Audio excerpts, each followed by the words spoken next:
Global gold mining giant Newmont lobs a $24 billion bid for Australia's biggest gold digger, Newcrest Mining. Victorian Green Senator Lidia Thorpe ditches the Greens over the voice referendum, and a one-time major buy now, pay later operator calls in the receivers. It's Tuesday, the 7th of February, 2023. Welcome to Fear and Greed, Australia's most popular business podcast. I'm Michael Thompson, and good morning, Sean Aylmer. Good morning, Michael. Sean, after the show, you've got an interview coming up with Sarah Aboud, the boss of the Financial Planning Association of Australia. This is really something that we talk about quite a bit. Well, we talk so much about financial planners, it only makes sense that we get the boss of the peak body on the show. Sarah talks about what's going on in the industry. One of the big issues, of course, is affordability and credibility. Well, so two of the big issues are affordability and credibility, and she goes into some depth on that. Also, a government inquiry into the sector, trying to make financial advice more affordable for everyone. It's just a really interesting chat about the industry. Yeah, it's well worth sticking around for. It's coming up a little bit later on. But the main story this morning, Sean, is all about Australia's largest gold company, Newcrest, which yesterday said it has received a $24 billion bid from US-based Newmont. Yes, apparently on Sunday, Newmont upped a bid, which it had made in late January, offering 0.38 Newmont shares for every Newcrest share. When Newcrest announced it to the market yesterday, its share price jumped more than 9%. It finished the day at $24.78. Now, that's still below the $27.40 per share implied value of Newmont's bid, which is in turn about a 22% premium to last Friday's closing price. What's all that mean? Well, certainly there's an offer on the table, but shareholders aren't real convinced that it's going to go through. Now, it's worth keeping in mind that Newcrest's share price is still about 35% below its peak of 2019. The ASX-listed company's board will now mull the offer, and given it reports earnings next week, we may not hear too much until then. Newmont is one of the world's biggest gold diggers and known for its stable leadership and long-term planning. Now, a merger would make the new company the largest gold miner in the world, and ironically, it comes at a time when Newcrest doesn't have a CEO. Sandeep Biswas stepped down last December, and a search is currently underway for his replacement. Over the past year, Newmont's share price is up sharply, about 30%. Newcrest's share price has fallen somewhat, and a lot of that comes down to management. Sean, how much does it complicate things not having a CEO at a time like this? Or does an offer like this really kind of come down to the board? It does come down to the board, but you need someone leading the company. And when you don't have a CEO in place, at the moment, the chair of Newcrest is stepping in and doing that. It makes it very, very difficult. The thing about takeovers is that they're incredibly destabilising. Now, one thing about Sandeep Biswas, he did a great job financially, but there was some criticism of how he ran the company culturally, and culture really matters in these situations when, you think you might be taken over or something like that. So I think it does make it very difficult not having a CEO, and perhaps a little bit opportunistic from Newmont to make the bid at this time. Right. So Newmont, Newcrest, there is history between these companies, isn't there? Yes, and that explains the very similar names, which, Michael, I guarantee will confuse most of us for the next few months as we're talking about this. Which, particularly in our case, is not difficult to do, Sean. No, that's true. So Newcrest, the Australian group, was part of Newmont originally, but in 1966, the US company decided to list its Australian assets on the ASX. In the 1990s, it became Newcrest, so Newmont Australia became Newcrest, after it merged with Austral Min and BHP Gold. You still with me? I am with you. I'm enjoying the history lesson. Excellent. What Newmont, the US-based organisation, wants are the gold assets, including the massive Lidia mine in Papua New Guinea and Cadia in central west New South Wales, as well as the copper deposits owned by Newcrest. So that's nearly 55? Oh God, I'm really being put to the test here, Sean. 1966, about 55 years ago or so. Yes, 57 years ago or so. There you go. And so it's 57 years ago, they essentially demerged, and listed separately, and now there is a chance that they could to become one once more. That's one long divorce to get back together again. That's right. No, I think there's a chance I just quoted a Spice Girls song. It's, Really? yeah, Oh, two dear. become one. Anyway, let's move on very quickly from that one, Sean. Gold miners aren't as big as the oil, gas, iron ore, or coal companies generally, but a Newmont-Newcrest deal would certainly create a giant in the sector. Yeah, if it goes ahead, Newmont would own 4 of Australia's 5 biggest mines, and it would grab a sizable lead over the number 2 player, Toronto-based Barrick Gold. The offer is very much about Newmont creating scale and operating in low-risk jurisdictions like Canada and Australia. There's not a lot of synergies between the two. It's not like they operate gold mines next to each other. They just want that scale and the ability to be confident about where they're mining. Well, Sean, we covered some terrain there, from a history lesson to Spice Girl songs, and really kind of how much culture matters in a situation like this. Local markets. What happened yesterday? Well, after all that, it's a bit of a letdown, really. The S&P ASX 200 closed down 0.25% to 7,539 points.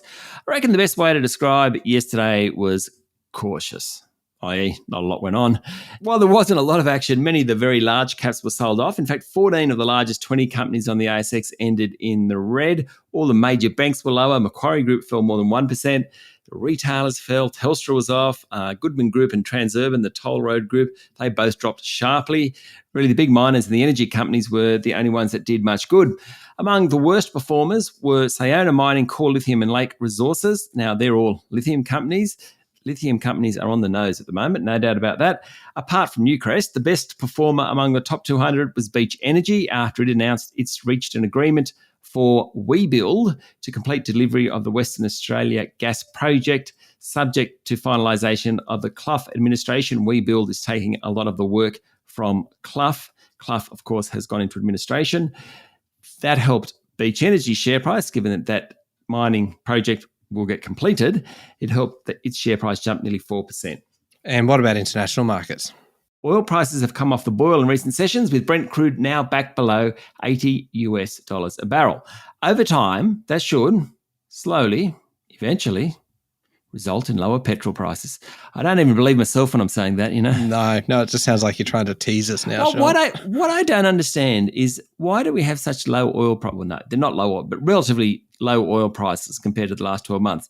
Yet it's $2, $2.10, $2.20 a litre for unleaded. And we're not going to go anywhere near diesel. Oh, well, please do not go anywhere near diesel, because I will get back on my my high horse here. I wanted to share a fantastic story with you, Sean. Yeah. I don't know whether you saw this one. Speaking of high petrol prices, did you see the story of the poor bloke that was trying to fill up his boat, and was at the petrol station and had his boat on a trailer behind his car, went to fill up his the fuel tank of the boat, and he put the petrol nozzle into a rod holder instead of the nozzle for the fuel tank, and he ended up filling his boat with 231 litres of petrol. Total cost $536.76, and there are photos of it online, and the fuel is just gushing out the bottom of the boat. And I just can't believe he went for 231 litres. Without realising. Didn't smell it, didn't hear the sound of the rushing, the gushing of the petrol out onto the forecourt of the petrol station. Anyway. Wow. I heard you mention petrol. I'm like, oh, I've got a good story for you. That is a good story. Yes, I've hijacked the show. Please carry on. No, that's right. Well, just quickly, gold's trading back below $1,900 an ounce. The slump in coal prices over the past fortnight continues. It's trading close to year-long lows. In currency markets, the Aussie dollar is worth about 69.5 US cents, thanks to much stronger than expected labour force figures in the US late last week. And cryptocurrencies are off a bit, still doing better than they were a couple of months ago. All right, we'll be back in a moment with the rest of the day's business news.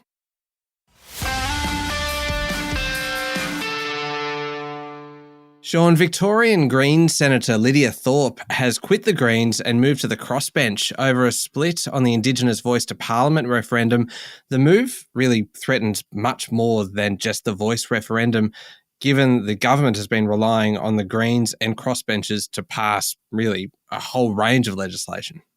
Yes, Senator Thorpe has been an outspoken critic of the proposed Indigenous consultative body and has been pushing for other elements of the Uluru Statement from the Heart to be implemented first, including a truth-telling process and a treaty with Indigenous communities.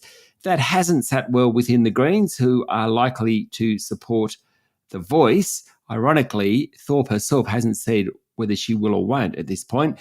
Yesterday, she declared herself leader of the Black Sovereign movement. Instead, advocating for Aboriginal and Torres Strait Islander justice has become impossible inside the Greens. Adam Bant, the leader of the Greens, was very generous in his praise of Lidia Thorpe and said she certainly had done a good job for the Greens, and he was sad she was going. She'll join ACT independent David Pocock and Tasmanian Jackie Lambie as key crossbench votes needed for the government to pass legislation. Remember all that stuff in the second half of last year where David Pocock really was the main voice? If the government can get the Greens, they will now need 3 other senators to come on board. So this doesn't help Anthony Albanese pass legislation and probably doesn't help the voice referendum either. Oh, it sounds like there could be chaos ahead. Sean, staying in Canberra, it was the first day of the new sitting year. What happened? Well, there was all the normal first day back ceremony and also tributes and a condolence motion for the late Senator Jim Molan. Once question time got going, Treasurer Jim Chalmers said Australians need to be realistic about prospects for 2023. His comments came ahead of today's meeting of the Reserve Bank Board, where interest rates are set to rise by another 25 basis points. Defence Minister Richard Marles said an announcement about the details of Australia's acquisition of nuclear-propelled submarines is imminent. Trade Minister Don Farrell yesterday spoke to his Chinese counterpart, and while there was no breakthrough on the lifting of sanctions on $20 billion worth of Australian exports, both sides have agreed to continue the dialogue. That's good news. Also, the Northern Territory government confirmed that alcohol bans will be reinstated in Central Australia in a move to restrict sales across the top end. It follows weeks of alcohol-fueled violence in Alice Springs. And on that subject, Prime Minister Anthony Albanese noted that the solution wasn't just about alcohol sales, and the federal and Treasury governments will spend $250 million on a safer future plan. All right, moving away from politics, Sean, and it's half-year profit season on the ASX. And at some point over the next 4 weeks, all companies with a December 31 half or full-year balance date will update investors on how they're going. Furniture retailer Nick Scali is always pretty quick off the mark and reported yesterday. And it really wasn't the greatest of starts, with Nick Scali's share price tumbling 13%. After investors read into the results, softness around future orders. The bottom line was really strong, and there was a big jump in revenue. There's a big jump in dividend too. In fact, it was a funny sell-off given Chief Executive Anthony Scali said January trading was strong and there's little sign of any cutback in consumer spending. One point to note is that the company has started dropping prices last month as transport and supply chain costs fell. Good news for the consumer. It will be interesting to see just how much earnings slowed late last year as a result of higher interest rates and cost of living expenses across the economy. Things really get going next week. There are a few large companies reporting between now and Friday. Macquarie Group and Transurban today, MCore, Boral and Suncorp tomorrow, AGL on Thursday and News Corp on Friday. Now, I mentioned this one at the top of the show. Receivers have been called in to buy now, pay later player OpenPay, with higher interest rates putting the whole sector under pressure. Yes, its shares were suspended last Wednesday at 20 cents, having been as high as $4.70 in August 2020. Now, it was trying to refinance. Obviously, it couldn't do that. And it's the first ASX-listed buy now, pay later player to collapse. OpenPay had been targeting high-value transactions, but clearly it didn't work, and McGrath-Nicol was called in. The sector generally has found it harder to compete as interest rates have risen because funding costs for them have risen as well. Yesterday's announcement sent other buy now, pay later stocks lower. Sezzle at one time fell 5%. Zipco was also down 3 or 4%, though it did recover later in the day. Lithium explorer AVZ Minerals yesterday said the Democratic Republic of Congo's mining minister has ordered the revocation of a decree that granted AVZ's operating partner a mining license for the joint venture's lithium project. Yeah, now that's a mouthful, but it's a really interesting story because obviously the government of Congo isn't going to allow this joint venture, which includes AVZ Minerals, to mine. It's really bad news for the explorer obviously. AVZ has been suspended from trading since May last year on the back of this. It had boasted about its ownership of the world's richest lithium deposit, but the statement from the Congolese government identifies persistent conflicts between the joint venture shareholders, which the government says are likely to paralyse the lithium operations at a time of urgency. When you talk about sovereign risk, it does seem something that's unlikely to happen, but in this case, that's exactly the problem for AVZ Minerals. The Congolese government doesn't want it to mine its resources. And while we're on exploration in faraway and kind of not so faraway lands, Woodside and its partners in the long-stalled Greater Sunrise project in the Timor Sea are floating the idea of processing gas in Timor-Leste. Yes, this is a massive gas reserve in the Timor Sea. The joint venture group will carry out a feasibility study on taking gas from the field to Timor-Leste for processing. Now, until late last year, when Woodside boss Meg O'Neill said otherwise, it was considered totally unfeasible to pipe gas to the south coast of that country, of Timor-Leste, but it looks like the group are now thinking about that, which could be good for that burgeoning nation. And finally, Sean, Boost Juice and Betty's Burgers chains have a new parent company after a private equity group bought about 70% of Retail Zoo. Yes, Retail Zoo is the parent company.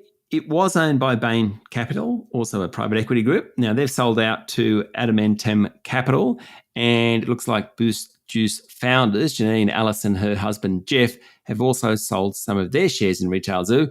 Retail Zoo operates about 750 company-owned and franchised stores worldwide under the Boost Juice, Betty Burgers brands, also Salsa's Fresh Mex and Cibo Espresso brands. Interesting that there's plenty of interest in those retail brands at the moment. Yeah, absolutely. All right, moving on to overseas news now. And a powerful earthquake struck southern Turkey before dawn on Monday, killing at least 200 people and trapping an unknown number of others in pancaked apartment buildings. Yes, the death toll is likely to rise significantly. Rescue workers are racing to save survivors, according to the Turkish government. The quake, with a preliminary magnitude of 7.4 on the Richter scale, struck at a depth of 5 kilometres, with an epicentre near the south of the country, not far from the Syrian border. It was felt as far away as Cairo in Egypt. At least 20 aftershocks followed. Some hours later, during daylight, the strongest measuring 6.6, according to Turkish authorities. Let's hope more survivors are found, Michael. Yes, indeed. Now, Iran's supreme leader has agreed to pardon tens of thousands of prisoners, including some of those detained for taking part in a wave of anti-regime protests that swept across the Islamic Republic last year. But Ayatollah Ali Khamenei, the nation's ultimate decision maker, said those arrested for taking part in the unrest would only be pardoned or have their punishment reduced if they don't commit espionage for the benefit of foreign players and they don't have contact with agents of foreign intelligence services. Khamenei made the announcement as the Republic marked the anniversary of the 1979 Islamic Revolution that toppled the last Shah. The Islamic regime has been rocked by one of the most sustained periods of civil unrest that erupted in September.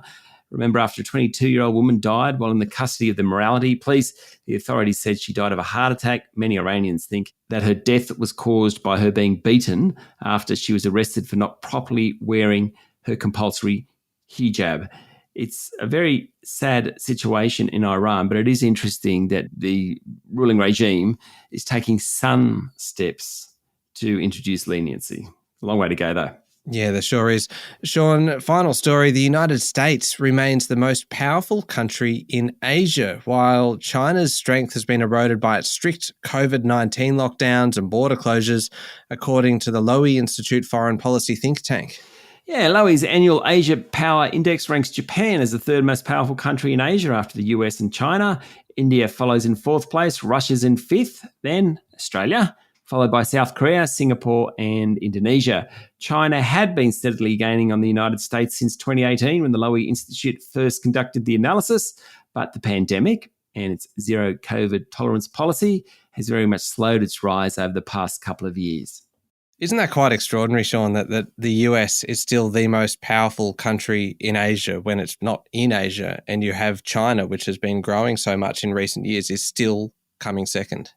Yeah, it is. I mean, I think China probably, if it wasn't for COVID, China may well the most powerful or influential country in Asia. But yeah, to your point, it is quite incredible just the influence that the US has. From the other side of the world, indeed. Yeah, absolutely. Now, up next is the Fear and Greed Daily interview with Sarah Aboud, the boss of the Financial Planning Association of Australia. Yeah, more about the industry itself, what it's doing to improve itself, and hopes that we can get more financial planners out there, providing access to mums and dads investors to get great financial advice. All right, that's coming up next in the Fear and Greed playlist on your podcast platform or at fearandgreed.com.au. Thank you, Sean. Thank you, Michael. It's Tuesday, the 7th of February, 2023. Make sure you're following the podcast and join us online on LinkedIn, Instagram, Twitter, and Facebook. I'm Michael Thompson, and that was Fear and Greed. Have a great day.